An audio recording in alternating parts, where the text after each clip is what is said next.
हे अम्बे रानी, जो हमारी वीडियो देख रहे हैं उनके घर में सदैव अपना स्थान बनाए रखना, उनकी झोली खुशियों से भर देना।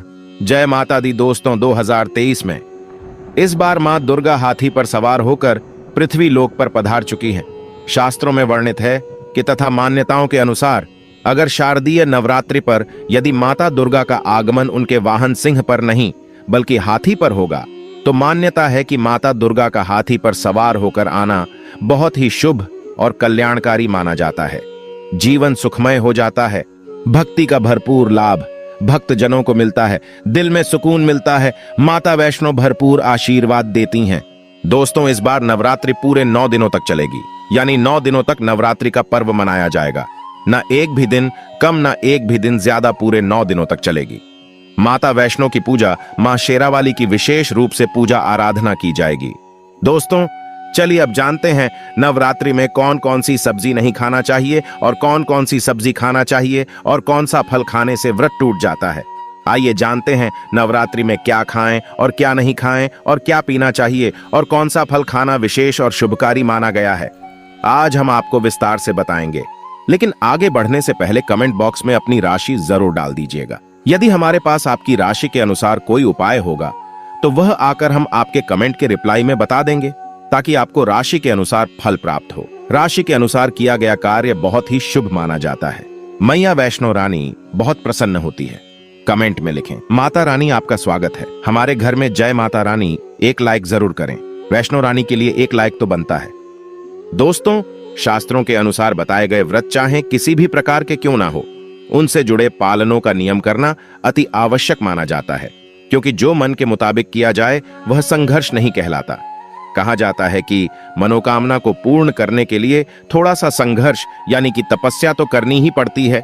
इसीलिए ऐसी मान्यता है कि व्रत को पूर्ण विधि विधान से किया जाना चाहिए, तब आपको व्रत का पूर्ण लाभ फल प्राप्त होता है। अति उत्तम और शीघ्र दीर्घायु वरदान प्राप्त होता है। आपकी सभी मनोकामनाएं शीघ्र मैया रानी पूर्ण करती हैं। ऐसे व्यक्ति को मरने के बाद माता रानी के चरणों में स्थान मिलता है। वह सदैव मां की सेवा करता है। ऐसा भक्त स्वर्ग लोक में जाता है। इसीलिए हर शास्त्र यही कहता है कि सच्चे दिल से अगर आपके मन में ईश्वर के प्रति श्रद्धा हो तो बिन पूजा पाठ के ही सारा फल मिल जाता है। और अगर मन में ईश्वर के प्रति शंका हो तो उस मनुष्य को कई जन्मों तक सुख नहीं मिलता, वह नरक में ही भटकता रहता है।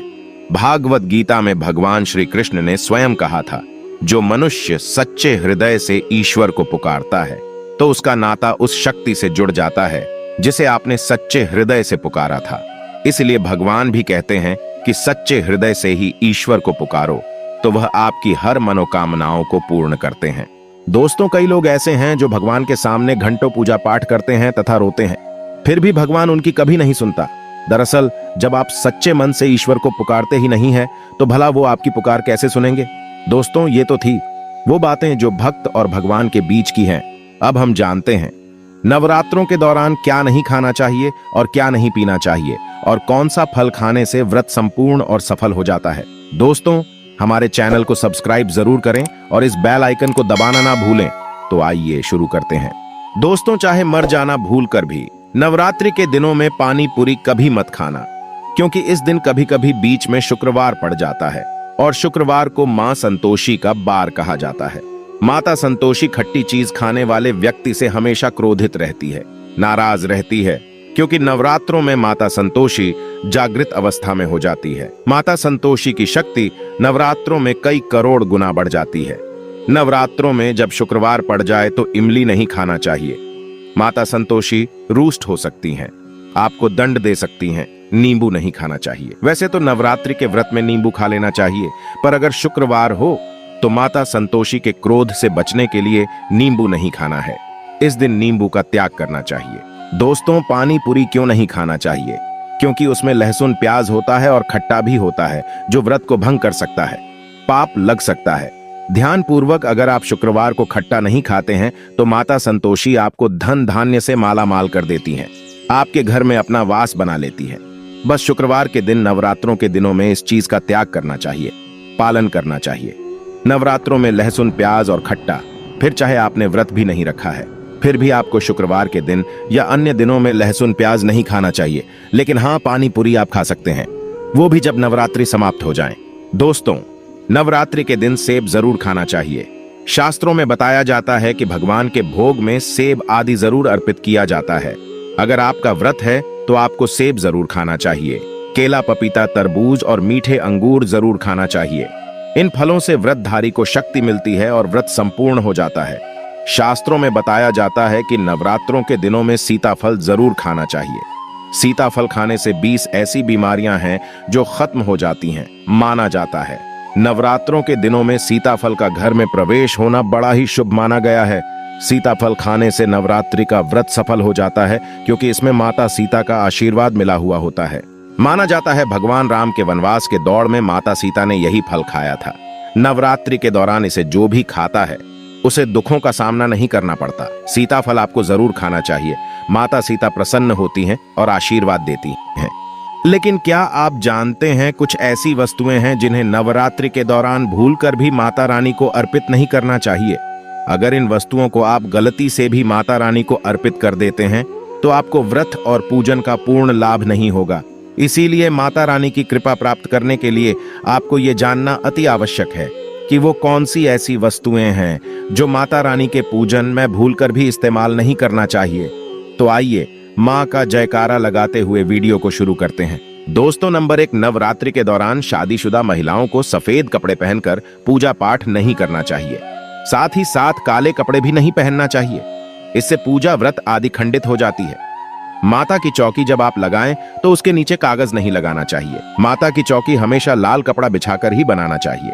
हमेशा याद रहे, नवरात्रों के इन 9 दिनों तक व्रतधारी को अपना आसन मां की चौकी के आगे ही लगाना चाहिए और वहीं पर आपको सोना चाहिए। मंदिर को नवरात्रों के दौरान अकेला नहीं छोड़ा जाता, बहुत ही अशुभ माना जाता है। जरा आप ही सोचिए, माता रानी 9 दिनों के लिए धरती पर आकर आपके घर में रहने के लिए आई हैं और ऐसे में आप उन्हें अकेला अगर छोड़ते हैं तो माता भी आपको छोड़कर चली जाएंगी। वह कहेंगी, इसको मेरी जरूरत नहीं है, वह अकेली पड़ जाती है। इसीलिए माता के पास में ही सोना चाहिए। दोस्तों, नंबर 2, नारियल। हिंदू धर्म में नारियल को समृद्धि, धन, श्रद्धा और सम्मान का सूचक माना जाता है। नारियल को श्रीफल भी कहा जाता है। नारियल को सुख समृद्धि में वृद्धि करने वाला माना जाता है। नारियल का हर मांगलिक कार्य में विशेष महत्व होता है। जैसे कि आप सभी जानते हैं कि माता रानी के कई मंदिरों में नारियल से बलि भी दी जाती है और माता रानी के पूजन में नारियल का इस्तेमाल हम सभी करते हैं।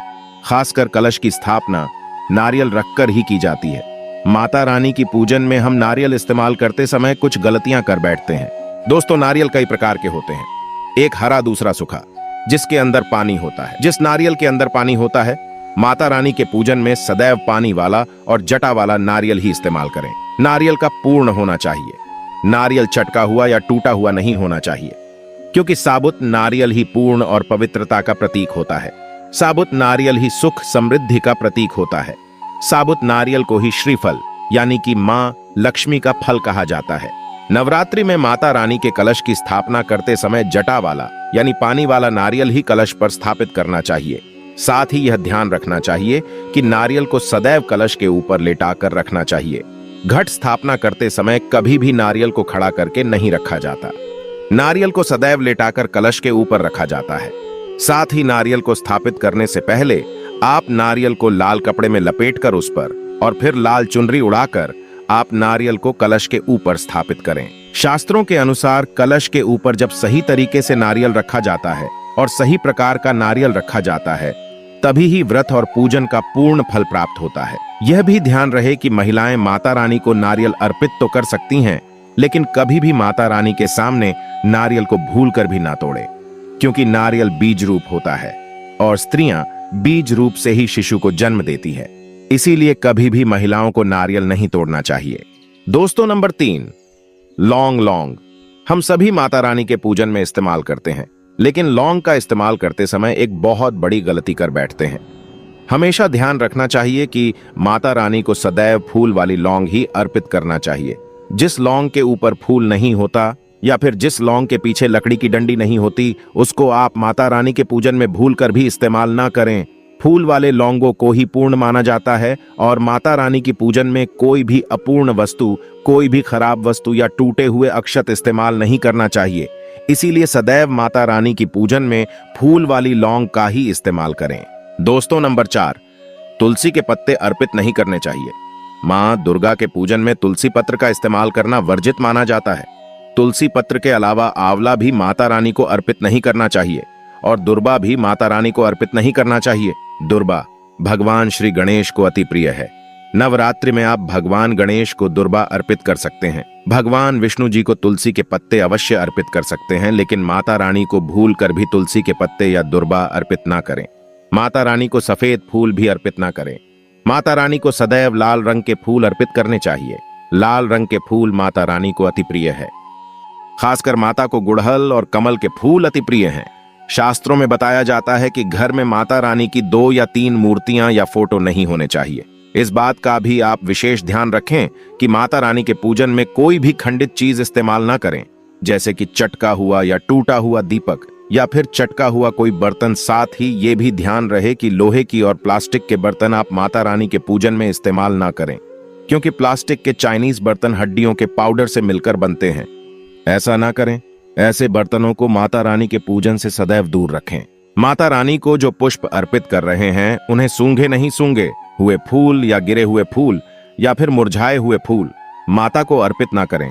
दोस्तों, कमेंट बॉक्स में लिखें जय माता दी। जानकारी पसंद आए तो एक लाइक तो बनता